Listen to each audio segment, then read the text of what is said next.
नाजरीन, दहशतगर्दी का लफ्ज सबसे पहले अमेरिका ने मुतारिफ करवाया। ये लफ्ज अपने असरात तो दिखाता है, लेकिन इस लफ्ज के मुकम्मल मायने अभी तक कोई भी ना दे सका, क्योंकि दहशतगर्दी के मायने हर किसी के लिए अलग होते हैं। मेरे नजदीक दहशतगर्दी का बुनियादी मतलब अपने मुखालिफ को खौफजदा करना होता है, ताकि वो मुकाबला करने से पहले ही हार जाए या उसके असाब पर वार किया जाए तो इसका जिस्म मज़ाक के काबिल नहीं होता, क्योंकि दहशतगर्द अंदर से ही एक डरी हुई जहनियत का हामिल इंसान या ग्रोह होता है। अब इस घबराई हुई मखलूक को अपने मुखालिफ की ऐसी जगह वार करना होता है जिधर इसको तकलीफ ज्यादा हो। ये वार जिस्मानी भी हो सकता है और नफ्सियाती भी हो सकता है। मकसद अपने मुखालिफ को जिच करना होता है। मैंने तमहीद इसलिए बांधी है कि आपके सामने मैं जो बात करने जा रही हूँ इसे समझने में आपको आसानी रहे। इस वक्त आजम सवाती साहब को रोता देखकर यकीन जानिए मुझे बात करने की बिल्कुल भी हिम्मत नहीं हो रही, लेकिन जहन में तरह तरह के ख्यालात आ रहे हैं। मेरा ज़मीर मुझे झंझोड़ रहा है कि ऐसे मौके पर खामोश रहना जुर्म की मदद करने की मुतरादिफ है। लिहाजा मैं अपने बुजुर्ग जनाब आजम सवाती साहब पर किए गए दहशतगर्दी के हमले को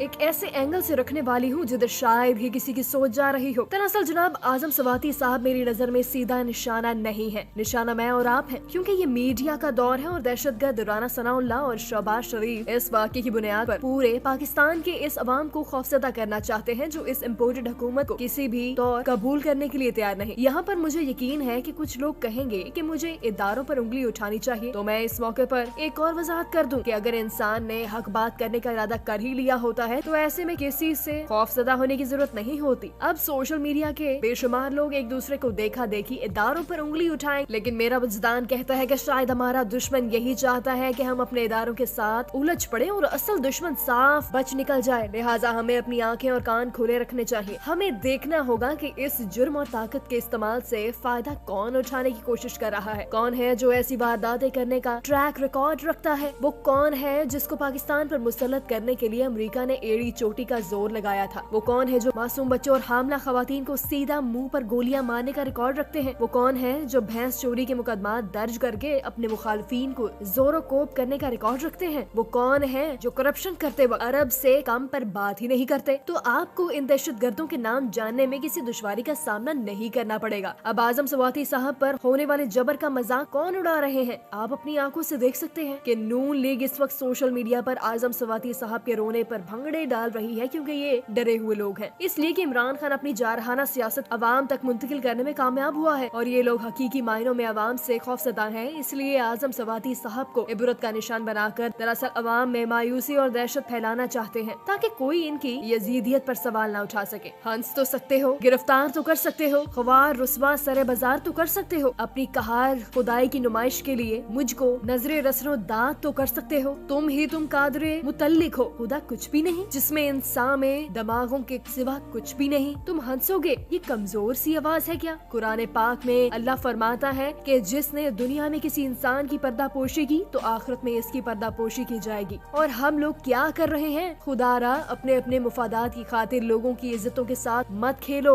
एक 75 साल के बूढ़े इंसान को अपनी बेटी से नजरें मिलाने के काबिल भी ना छोड़ा। ये वो इस्लामी जमहूरिया पाकिस्तान है जिसका ख्वाब इलामा मोहम्मद इकबाल ने देखा था, जिसके लिए बड़े सगीर के लाखों मुसलमानों ने अपना और अपने अहलो अयाल के खून के नजराने दिए। अब इसी मुल्क पर दहशतगर्द मुसल्लत हो गए हैं, जिनके डर से हर शरीफ आदमी दहशत ज़दा है। ऐ खुदा, अगर तू है तो फिर जमीन पर आ और इंसाफ कर, क्योंकि जमीन के नाखुदाओं तुझे चैलेंज कर रहे हैं। इस मुल्क में अगर इज्जत है तो सिर्फ ताकतवर आदमी की है। एक गरीब आदमी सिर्फ ये कहकर चुप हो जाता है कि मेरा केस अल्लाह की अदालत में है, वहाँ इंसाफ मांगूंगा। आजम सवाती साहब की हमायत में साबिक वजीर आजम जनाब इमरान खान साहब ने भी बयान दिया है। इमरान खान का कहना था कि पाकिस्तान की आयमा पर मैं आजम सवाती के घर की दहलीज तक महदूद मुकम्मल तौर पर गैर अवामी और तहज्जुद गुजार मोहतरमा अहलिया से माफी मांगना चाहता हूँ कि इन्हें इस कर्ब अजियत और तौहीनो जिल्लत के नारवा एहसास का बोझ उठाना पड़ा। पाकिस्तान की बुनियादें शर्फ इंसानी, खानदान की ताजी, चार दीवारी की हुर्मत और तकदीस के इक़्तिदार पर उठाई गयी, बरहना करने, जेरे हरासत तशद्दुद का निशाना बनाने और अब एक वीडियो के जरिए इनकी अहलिया मुहतरमा की खलबतों के पर्दे चाक करने समेत रियासत के हाथों में आजम सवाती के साथ जो कुछ हुआ, इमरान खान का मजीद कहना था कि वो इन तमाम इक़्तिदार की सरी खिलाफ वर्जी है। ये नहायत सदमा अंगेज, परले दर्जे की काबिल नफरत का राहत और काबिल मजम्मत है। खुदा करे कभी किसी इंसान को इस सब से ना गुजरना पड़े। मेरे चीफ जस्टिस ऑफ पाकिस्तान से इस्तदा है कि वो इसका आज खुद नोटिस लें, क्योंकि आजम सवाती का कहना है कि उनकी अहलिया को नामालूम नंबर से उनकी और उनकी अहलिया की जाती वीडियोस भेजी गई हैं। लाहौर में प्रेस कॉन्फ्रेंस करते हुए उनका कहना था कि मैं आज आपको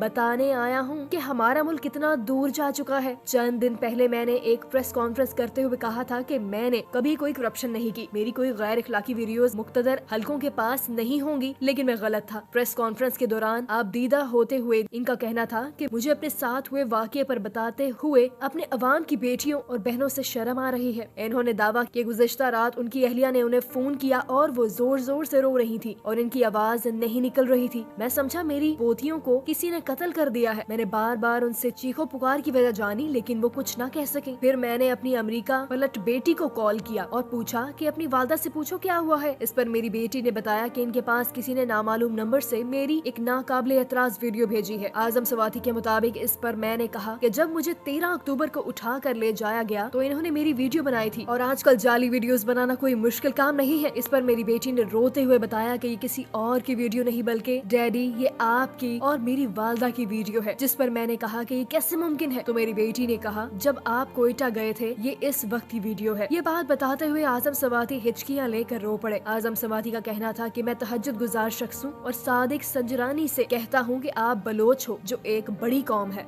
इन्होंने सादिक संजरानी को मुखातिब करते हुए कहा कि तुम मेरी अहलिया को चाची कहते हो, तुमने सुप्रीम कोर्ट के जुडिशल लॉजेस में सेनेटर का इंतजाम किया और मुझे बताया कि चूंकि सुप्रीम कोर्ट का कोई जज कोयटा में नहीं है इसलिए मैं वहाँ पर रहूंगा। इन्होंने रोते हुए कहा कि मेरी बीवी जो मुल्क छोड़कर एक महफूज जगह पर चली गई थी और मेरी पोतियां जो अमेरिका में पैदा हुई थी, इन्हें मैं यहाँ लाया आज सदमा और तकलीफ के निशान लेकर अपने दादा को छोड़कर वापस चली गई हैं। इन्होंने मजीद कहा कि मेरी पोतियों को कायदे आजम के मुल्क से चले जाने से मजबूर किया गया। मैंने कभी हराम नहीं खाया, मेरे किरदार पर कभी कोई शुबा नहीं रहा। लाखों डॉलर मुल्क में लाया, 16-17 बरस पार्लिमान का हिस्सा रहा और वकालत की, लेकिन यहाँ पर मियाँ बीवी के रिश्ते का तकद्दुस पामाल किया गया। ये घटिया काम किस खानदान का है सबको पता है। इनकी सियासत गंदी तस्वीरें और वीडियोस से शुरू और खत्म होती हैं। इनको हुकूमत में लाने वाले और इमरान खान को इक़्तिदार से निकालने के लिए और रातों रात पाकिस्तान को बदनाम करने वाले, मुशर्रफ को रात को जगा कर धमकियां देने वाले, अबू गरीब जेल में इंसानों को नंगा करने और इन पर इंसानियत सोज मुजालिम करने वाले लोग हैं। इस इम्पोर्टेड टोले से भी घटिया हैं जो इन कामों में भी इनको सपोर्ट करते हैं। आजम सवाती नंगा हुआ और इसकी बीवी साथ बनाई गई वीडियो इसकी बेटी को भेजी गई है। तो आप क्या समझते हैं ये सिलसिला यही रुक जाएगा और आजम सवाती आखिरी टारगेट था? हम सब नंगे होंगे, हम सब बेलिबास होंगे क्योंकि असल बादशाह नंगा हो चुका, वो अब किसी हद तक भी जाएगा। एक चीज तो कंफर्म हो चुकी है कि आजम सवाती पर साबका अदवार में जो करप्शन के इल्जामात लगे रहे वो झूठ हैं, वरना आज ऐसे ब्लैकमेल ना हो।